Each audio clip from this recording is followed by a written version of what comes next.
we're coming up to 6 months nearly since you made your debut in AEW. So just broadly, how has your time in AEW been so far? I think it's been awesome. This is what we had, wished for. Not specifically AEW, because AEW wasn't really necessarily a thing in January of 2019, but that's when we started asking, for our release from the WWE, just because we wanted to explore other options, but also explore our own talents and to make sure we were as good as we thought we were. And so now having the opportunity to represent tag team wrestling in a company that praises tag team wrestling, that allows tag team wrestling to be what it should be, that's the ultimate accomplishment for us. Yeah, like kind of based off what he was saying, like we had made our decision that we wanted to leave in probably November or December of 2018. So like AEW wasn't a thing yet, but it just happened to work out the way it has. And I've loved our time there so far.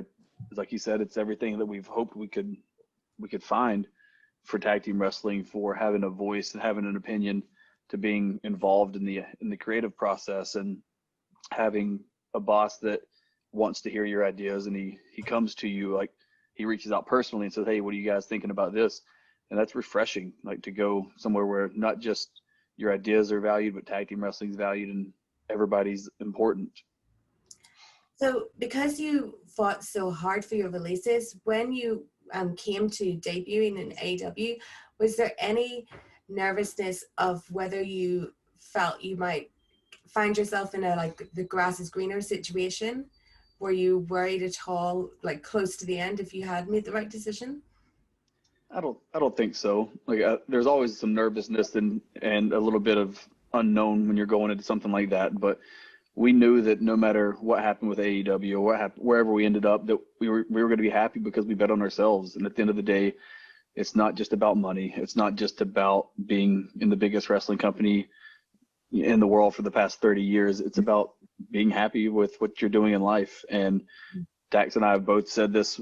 We love wrestling. We wrestle because we want to, not because we have to. And I would be fine going out and putting my degree and my education to use doing something else if that's what it came to. And luckily, AEW is going great and it's exceeding everybody's expectations.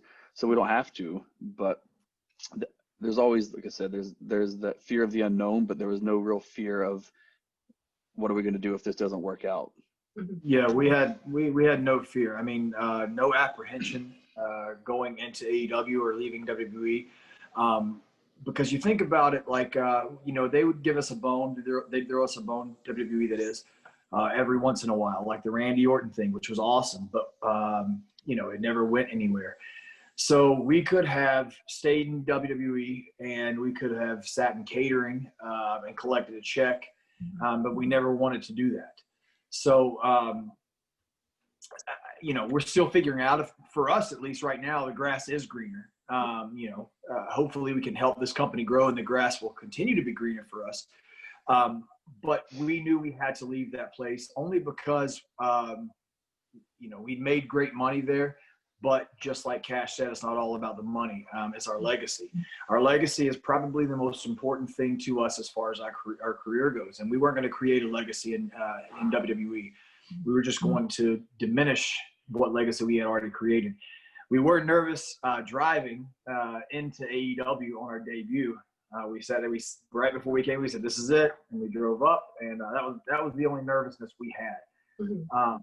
But we did bet on ourselves, and we bet on tag team wrestling. And I hope this, I said this in another interview, I hope that this is not the pinnacle of tag team wrestling. I hope it's the beginning of another boom period for tag team wrestling. Mm-hmm.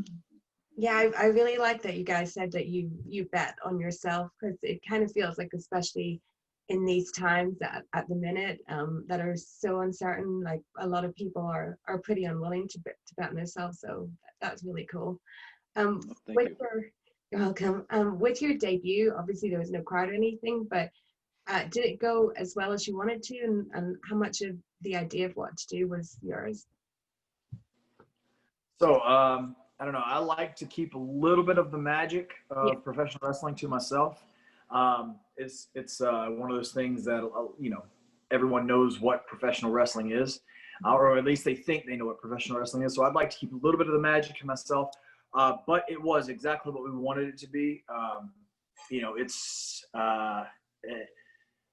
We had a lot of sleepless nights staying up, both of us in our respective homes, and thinking of what we could do and how we could make an impact in professional wrestling. And when it happened, it was exactly what we wanted. So I'll just leave it at that, I guess. Yeah. Yeah, I was very happy with how it turned out, because it felt right. And it was something, like you said, we had a bunch of sleepless nights at our own homes, and we had a bunch of sleepless nights on the road, driving 4 or 5 hours a night from town to town, where you start trying to picture and imagine what would happen if we did go to this other company, if we did make the jump. Because at the time it wasn't a reality, and it wasn't even a possibility. So to see it come to fruition, and we get to pay a little homage to guys like Stone Cold and Eddie Guerrero with the drive-in, I loved it. I was very happy with it. When you reflect back on the time that you had in WWE, can you pinpoint what you might think is their specific problem with tag teams, why they don't go so fully with tag teams like they should? They've got so much talent always. Oh my gosh, yeah, they have some incredible talent there. I mean, as soon as we left, they stuck Ricochet and Cedric Alexander together, and I sent Cedric a text, and I was like, man, of course, as soon as we leave, they put you guys together. But as you see, there was nothing put behind that. There was no gas put on the pedal for that. It's just one man's decision. It's one man's opinion, and he has a certain opinion on tag team wrestling. And a lot of people like to think of it in a business form, like you got to pay 2 different talents for one match, for one specific match, or whatever. And I don't believe that. The reason I don't believe that is because Cash and myself, we both worked in 2019 we had more matches than any other talent in the WWE. So they kept us booked because they knew that we work hard on the live events. But if that were a problem, they wouldn't have us in 155 matches in 2019. And then there's the talk of, well, they have to pay 2 talents. Yeah, they had to pay 2 talents, but me and Cash were also 2 of the least paid guys in 2019. We worked the most and got paid the least. So I don't believe that. It's just an opinion that Vince McMahon has on tag team wrestling. He owns the company. It's his playground. It's his money. And that's okay. There's things that I don't like. And if I owned a company, I wouldn't, if I owned a coffee company, there's no way I'd serve gas station coffee. It's just not what I enjoy. And I just think he just doesn't enjoy tag team wrestling. Yeah, I think it, like Dak said, it's just his preference. He has his preferences, and I've heard before.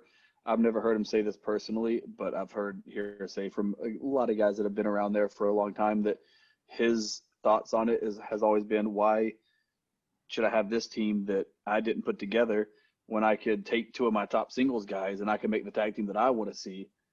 And then he is able to do that, and then he's able to build that into a split, and you see the tag teams of the singles guy win the tag titles, and then there's the eventual split, which leads to the eventual blow off.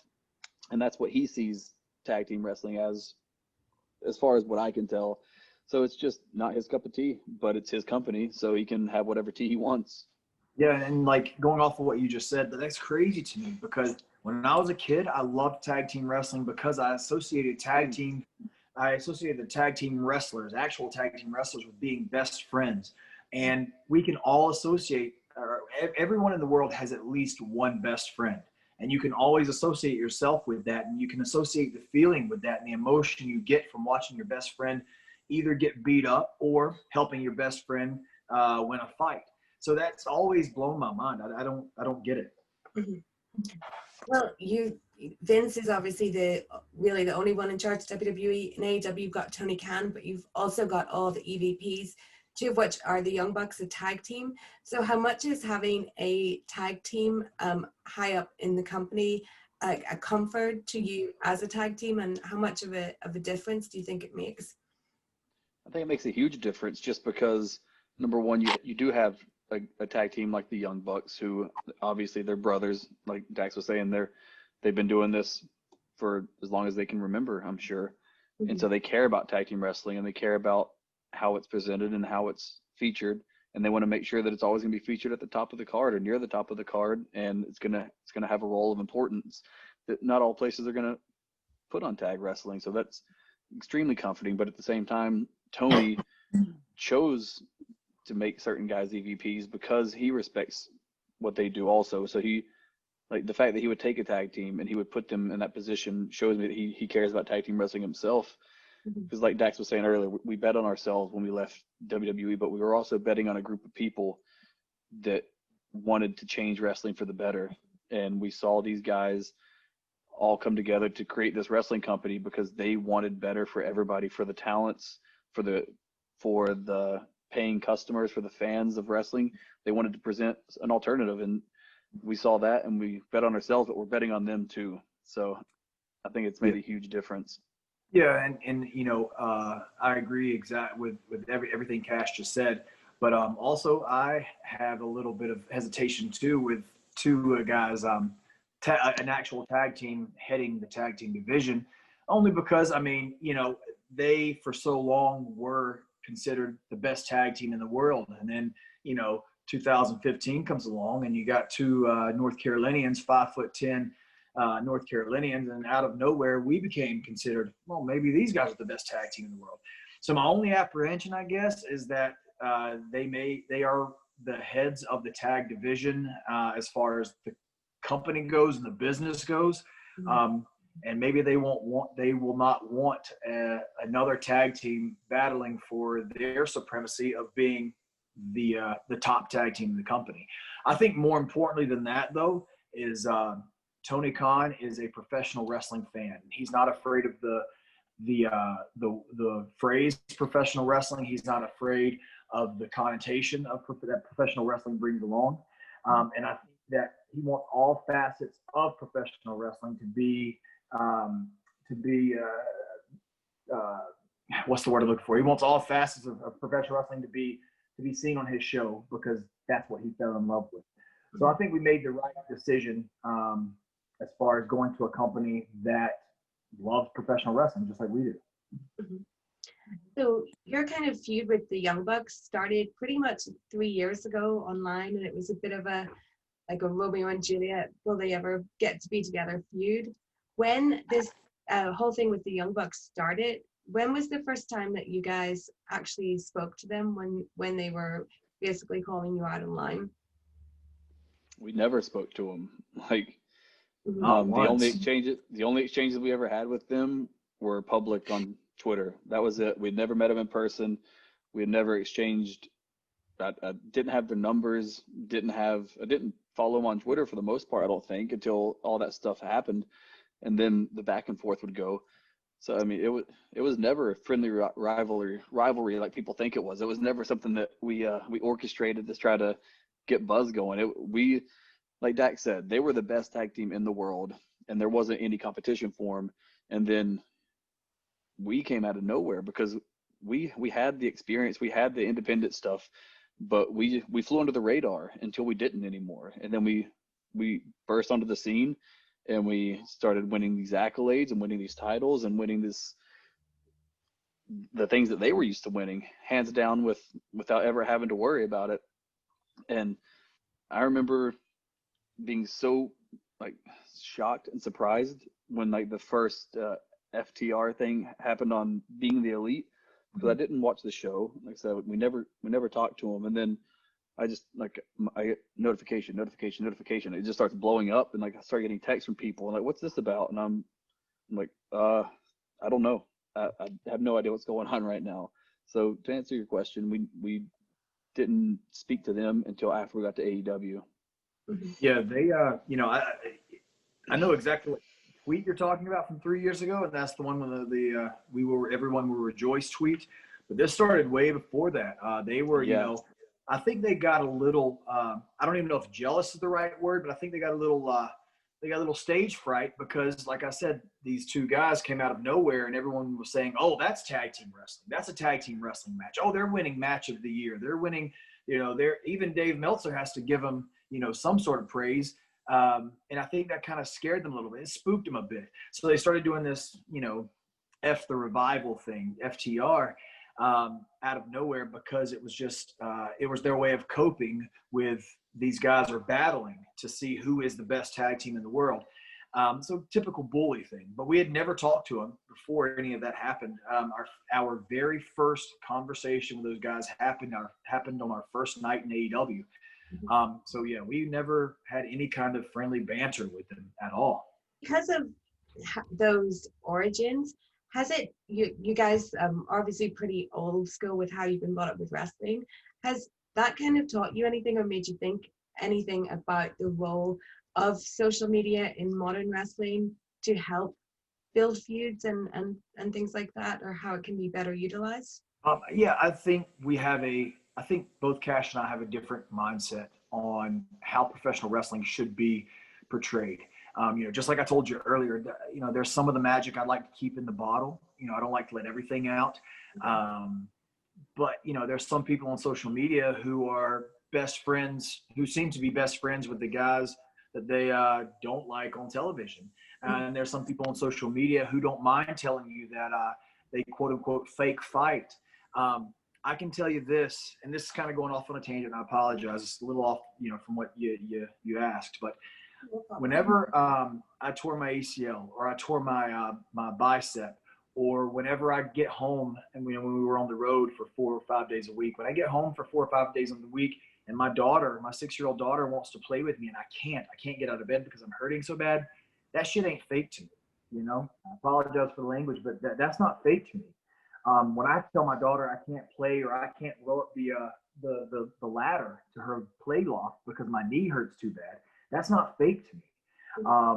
So, pushing an angle or, pushing a storyline along on social media is all well and good. But for me, when the red light's on and in between those ropes, and when it's game time, everything is real to me.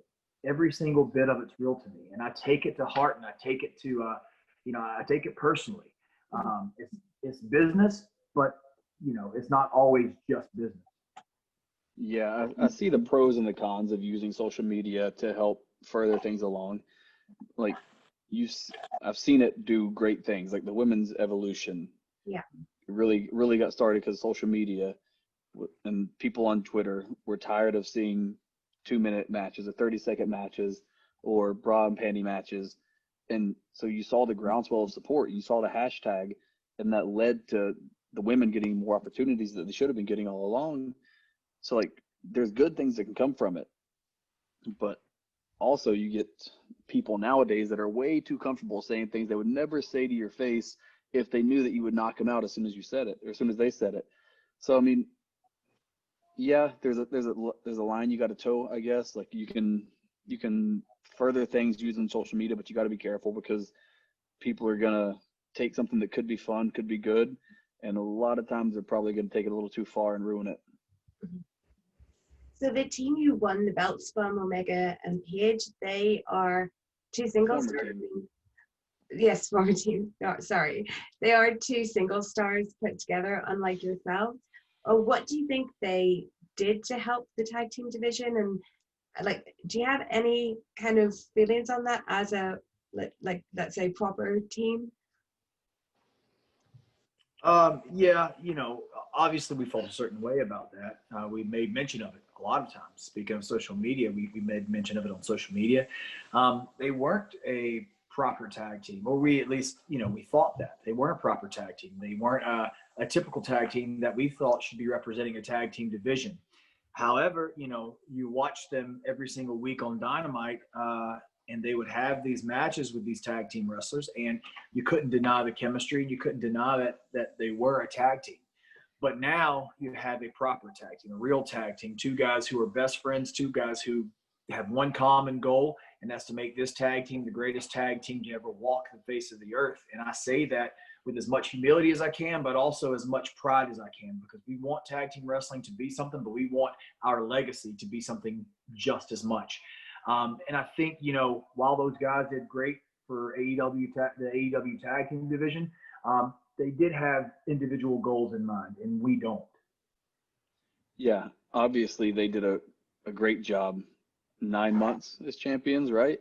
Mm-hmm. And, you know, they weren't a proper tag team like everybody's verified here, but at least they had a history together. They've been a group for, what, 6-7 years now, being part of the Elite and doing things in New Japan. And at least they had this history together. And so you knew they had a real chemistry. Like Dak said, you could see it in the ring and you could see it get stronger every week.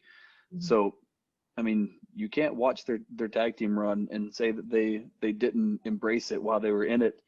But as Dak said, they have individual goals, and that overall that was the final nail in their coffin. Is they got a little jealous. They had eyes looking other ways, and that allowed us to come in, prove that we are the best actual tag team on the planet, and now they can go chase after their singles titles like they really wanted all along. So coming up to this Young Bucks match, how have you found the build up to be, and has it been everything you've wanted? So, you know, like I said earlier, January of 2019, we asked for a release from the WWE. And again, I say that with no bitterness. But we asked for that release mainly because of this match. Yeah. We wanted this match. This is the match that we had to have. This is a match that tag team wrestling has to have. So we wanted the build to be perfect. And do I think the build has been perfect so far? No, I feel like we could have got a little more time devoted to our build up. Mm-hmm. But like I said earlier in an interview, every artist that is worth their salt believes that their art is the most important piece and the most beautiful piece in the museum. And we feel in the Museum of AEW, and more specifically, the Museum of Full Gear, our art should be the most important. Mm-hmm. So, you know, the build has been great, and we'll capitalize on our build, and we'll have, you know, you got 4 individuals who are going to take what's given to them and make the most out of it regardless. And then when game time comes, we're going to knock it out of the park. And I fully believe that. This match is a match that I consider, and I think Cash does too, the most important match of our career. It will decide who is the best tag team of a generation. I'm proud to be in the conversation, but more importantly than the conversation, I want to be that tag team. And I say that, you know, with a kayfabe smile and a real life smile. I want to be the greatest tag team of a generation. And to be the greatest tag team of the generation, we have to face the Young Bucks, and we have to beat the Young Bucks and prove to everybody that we're just one little step above them. Mm-hmm. Dax and I, we're perfectionists almost to a fault, and we know that. We know we can be overbearing. We know we can be obsessive. We know we can be annoying, because we want what we do to matter, and we want what we do to make wrestling better. So the build-up isn't as great as we would want it to be, but that's because we're always going to want more. We're always going to be thinking of things that we could have done differently, things we could have done better, ways we could have improved something. But luckily for us also, we have a real story here, 6 years in the making, that has built up itself to this point. And, you know, yeah, Full Gear is a couple of days away at this point, and I wish we could have had a little more TV time to build this up and to really get the emotions that we want there. But it's not how you start, it's how you finish. And by the end of this rivalry, if it's Saturday, or if it's 3, 4, or 5 years from now, if it's a decade from now, we're going to finish stronger than any other tag team program has in history. And we're both going to go down, FTR number 1, Young Bucks number 2, as the greatest of our generation. I just want all the fans to know, every single AEW and every single professional wrestling fan in the world to know that I think I can speak for all 4 of us when I say that all 4 of us have worked harder than anybody else to try to make this what it should be. And at Full Gear, Um, the expectations are very high, but we plan on bursting those expectations through the roof. With the expectations being so high and you both being self-confessed perfectionists, how have you been mentally preparing to go into this? Oh, By going mental, by driving ourselves insane,